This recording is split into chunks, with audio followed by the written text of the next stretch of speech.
everybody, before you watch the video, make sure you follow the page, like the video. Hope you enjoy.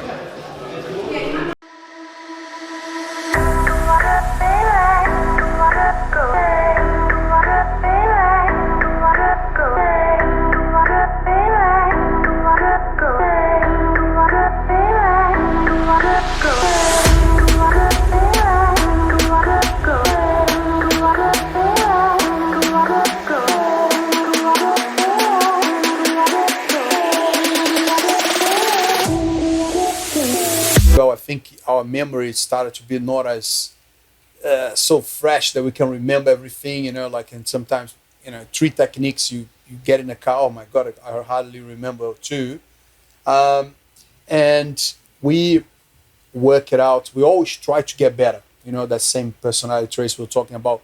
Even at the gym, jiu-jitsu, we always like running the gym. We always think about what can we do to make people learn more, to make our job better on what we're delivering.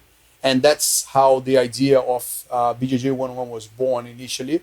Anton has an amazing knowledge of coming with conceptuals that makes super easy to understand all the positions basic. And that's how BJJ 101 was born. And now we use Agarra here on our programs, and the online library is there. The platform is there for anyone that wanted to be part of it. So, and use it. You being part of BJJ 101, you being a member of BJJ 101, you're using the online library. Can you tell us how beneficial that is for you, please? Sure, yeah. I do, I'll remember the techniques that we're doing this month, but in 3 months' time, it will be a challenge for me. And before BJJ 101, I used to say to Anton, at the end of each month, can we have a refresher from 2 months ago? Yeah. Not this month, but 2 months ago, because I've forgotten how to get out of this side control or whatever. I think it'd be really beneficial. And then he started putting together this program. And for me, what it is, there's lots of stuff online. You're talking about it. You see people, they YouTube some, Name anybody, yeah. funky submission, and you'll see them trying, and you go, what the hell's that? But for me, BJJ 101 aligns with what we're learning here at Gaha. So if I can't remember, and I did it the other day where, I was having a mental blank about escaping a position, and for the life of me, I couldn't remember. And then I went on to BJJ 101. I looked it up. There it was. I only needed to just get that. And then I came to class that night, and, I've got a lot of good buddies here, and I just, at the start of the roll, I said, hey, listen, I just want to refresh on this. Can we just put off rolling for a second and we just refresh? No worries. So, that to me is good, because it synchronizes with what we're learning here at Gaha, where every other platform out there, that's their techniques or whatever, probably all get to the same thing. But for me, it's Anton, it's Lucas, same language. It's Tim, it's all Same the same, language, yes. same language, same techniques. Same voice even. Yeah. So 100%. to me, it's been really beneficial.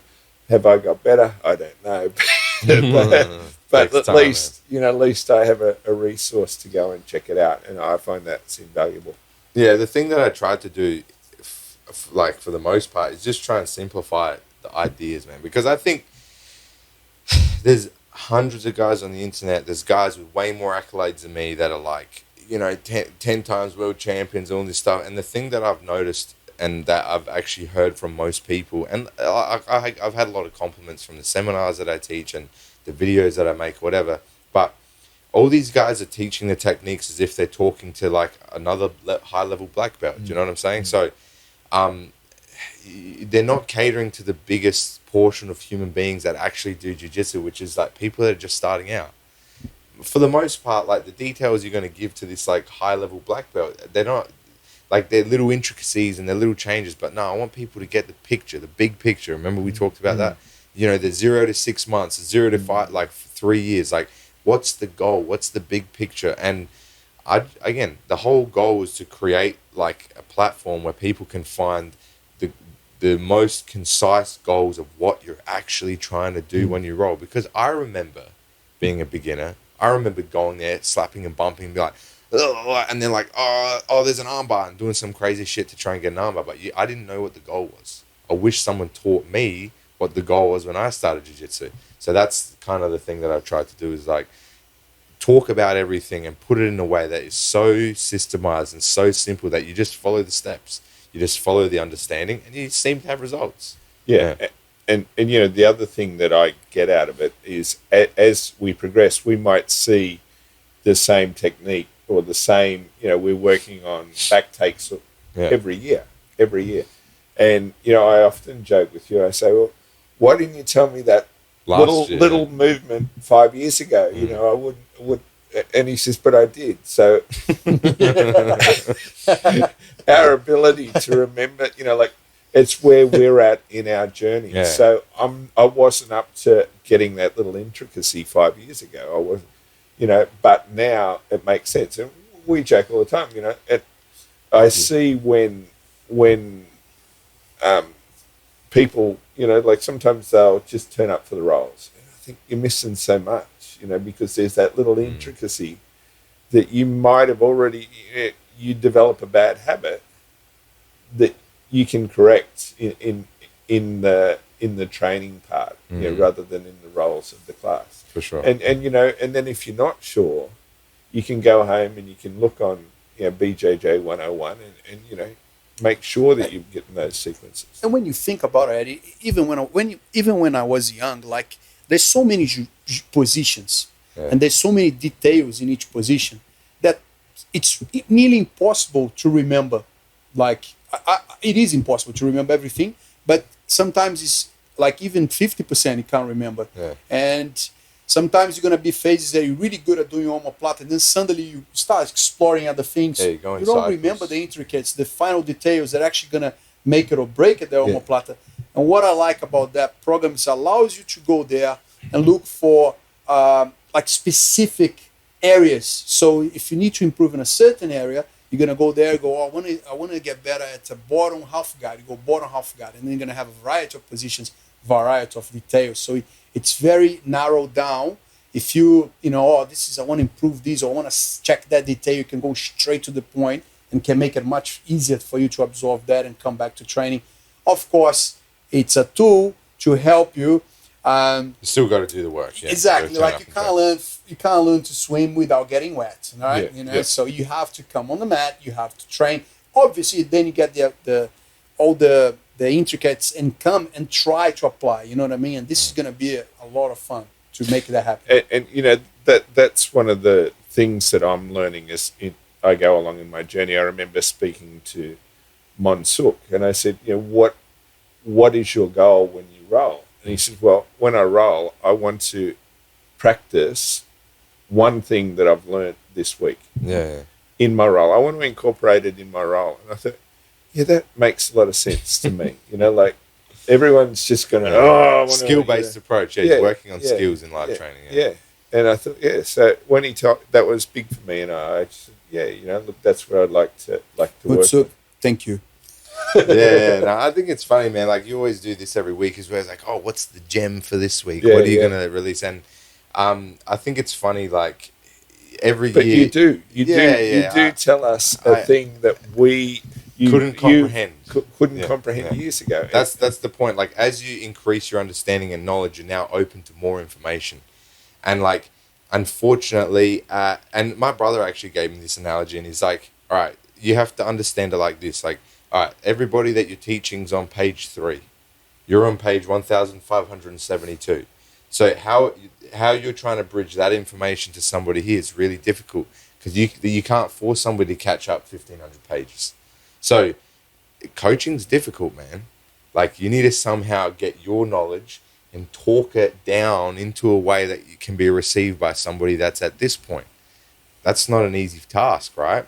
So yeah, that's like the whole reason behind BJJ 101, but like that's just the whole reason behind like why it takes 3 years for you to get stuff that I was talking about a year and a half ago or 3 years ago.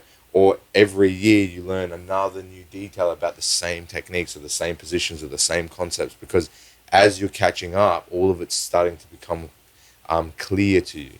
You know what I mean? And you're becoming conscious of all these other details and ideas and stuff. Yeah. The best player doesn't make the best coach. You know, like Yeah, we yeah, yeah. see that over and over. You know, I remember the Brisbane Lions when they were winning all their premierships, and then they made Michael Voss coach, and he's like, "Well, you just do it this way," and everyone's like, "Huh?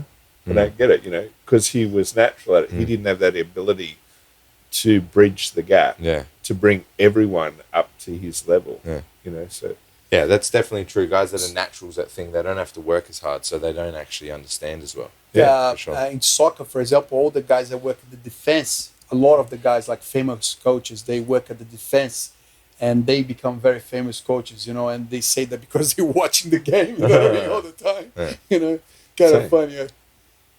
It's interesting, man. But I thought that was an interesting point to kind of like note.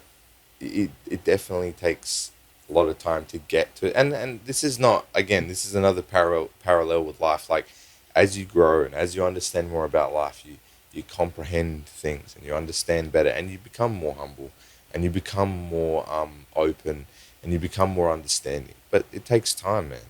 And it takes hardship and challenge and responsibility and all the things that force you to grow and understand more and be better to, like, again, to be able to comprehend new things and new understandings, and whether that's in relationships, in business, in jiu-jitsu, and just getting along with people. it does take time, but this is the other magical thing about jiu-jitsu is that it never seems like a chore. You know, I have to drive 45 minutes to an hour to come to class each way, and not once has it ever felt like a chore, you know. And 5 years, where did that go? Like, I've enjoyed the journey. It's not like someone's, and as you said, the journey's, I can't see it finishing, you know, because you're always learning. You're always learning new things, you know. That's what I think is fascinating, and that keeps me my drive. Yeah. Man, then suddenly there's a new God. Suddenly there's a new way to do something. That's magical for someone that's been doing for long. It's because a lot of things when you do for long, you like get stale because there's nothing else to go here. You know. Oh no, you'll never run out of new stuff. The jiu-jitsu is created every night, basically. You know. You'll never run out. Or of you new see a stuff in detail jiu-jitsu. every day. A lot of Here I pe- am yesterday trying to do what's the name? I don't even Worm know the name Worm of the guy. guard, Worm God or No, half doing worm some and worm half guard. bacteria God. You know, like Bacteria guy. we were talking like when we were new white belts, and you know, most of the cohort that started with me is still coming. A lot of them, you know, like there's good camaraderie, and you know, we went. There must be something to this jiu-jitsu, because if Eduardo's been doing it for 32 years or however long you'd been doing it at that time, and someone said, yeah, did you ever see him? Do you ever watch him? Like, we're on the mats rolling and he'll be at the counter and he'll start pacing. And, you know, he'll get all antsy. And then next thing, he'll go and grab a gi and he'll put it on. And then when he comes onto the mat, he has this big smile. Like, you know, oh, no, I should look at my computer. No, I'm going to roll, you know. We go, there must be something to this. If you can have that longevity and still be excited about coming onto the mats, there's something to this sport. I sing with guys 80 years old doing exactly the same thing, you know what I mean? Coming and screaming with one, hey, pass his guard, I don't know, excited, put his gi, come in, you know? Yeah. I think it comes back to that thing that Octavio talked about, man. You're reverting to play, and actually Paul White talked about this as well. And he has a long history in psychology and psycho work and stuff like that. But like, man, you're reverting back to a child. You're being playful again. Yeah. You know what I mean? Like, we don't play often. We're always working and being serious and being adults and doing all this stuff and not having fun and being creative. Now you get to go and be a kid again, running around on the playground, running around the field, kicking balls around, whatever. You do the same thing here. This is like the most primal, fun thing. Every single tribal nationality that exists on the planet, what do you think happens when you get a bunch of guys together? They're all having fun, whoop-de-hooing, it's raining, it's muddy, who cares? The sun's out, super hot. What do they start doing? Yeah, They start wrestling, Yeah. all of them, because it's reverting back to your most primal, instinctual, like, communication, fun, camaraderie, brotherhood, you know what I mean? Like, we're all together, ha ha ha, but we're masculine and strong, da da da. Like, and for guys, it's even more important, because there's not many spaces left where you can be like that. No, not at all. And with COVID, it's been a lifesaver for COVID, I reckon, because, you know, what did the government makes us do with COVID? You know, wear masks, stay isolated, stay separated from people, everyone. Yeah. And you know, we Your own would family, I'd everybody. I'd talk to you know, my colleagues here, and we're like, oh, it's so good to come to jiu-jitsu and embrace people and sweat on people and laugh and see people's faces. It's just awesome, you know. Hey guys, thanks so much for watching the video. If you haven't yet already, make sure you subscribe, like, and again, go and check us out on Facebook, on Instagram, like all our platforms. Give us a follow at bjj.101 on Instagram, and go and check out bjj101.com.au to access the full video library.